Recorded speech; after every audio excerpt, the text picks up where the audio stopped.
Leto, thanks so much for that. At the same time, each member of parliament will now get an additional 30 million shillings of the NG CDF in a last-minute adjustment to the proposed 2024-2025 budget.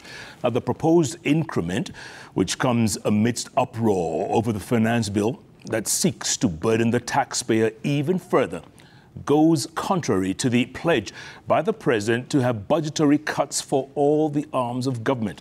The committee says the expenditure, which had been set at 3.9 trillion shillings, is likely to increase as reallocation will not cover the shortfalls. This story was produced by our very own Joroge Gatete.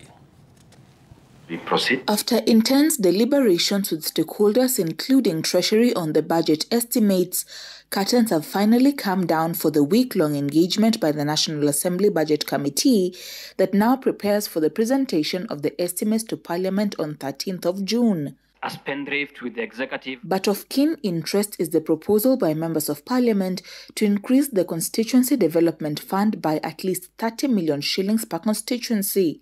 This will see NG-CDF receive 5 billion shillings more on their current budget. NG-CDF, as you know, is a share of the revenue that we collect as a country, and therefore, consequently, every year it goes up because of that. And in Kenya now, every constituency will be getting an average of 180 to 220 million shillings every year because it is differentiated through the number of votes. That is why it is not possible to give the exact figure.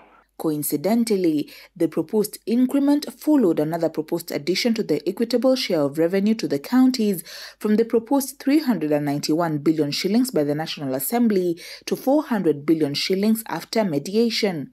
It is an increase that has once again exposed MPs on their priority areas at a time when Kenyans are protesting over the Finance Bill 2024-2025, seeking to raise revenue to finance the 3.9 trillion shillings budget and the shortfall in revenue collection.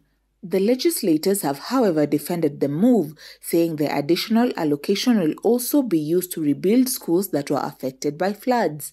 We are likely to increase our expenditure from the current 3.914, we are likely to increase it because some things can't wait. As I said before, JSS can't wait, school feeding program can't wait, and even as we try to reallocate, that money of reallocation will basically not be enough to cover the shortfalls. State House, Office of the President, Office of the Deputy President, and the Office of the Prime Cabinet Secretary are some of the public institutions whose allocation will be reviewed and funds redirected to finance the 10 billion tree planting program, address shortfalls in education and security sectors. On flood mitigation, the committee says they have reinstated money that had been cut from departments of irrigation to help in water harvesting. However, there was a division among the members over the allocation to the political parties' fund. Every financial year, we are supposed to allocate about 8 billion, 8.6 billion to political parties. If you look at the estimates as presented before this budget committee, about 1.2 billion. That is basically very, very tiny. And as we had said, this committee is interested in ensuring that we advance the cause for our political parties as a vehicle for advancing our democracy. Not priorities at the moment. We want to do school feeding programs, and we pay the JSS teachers.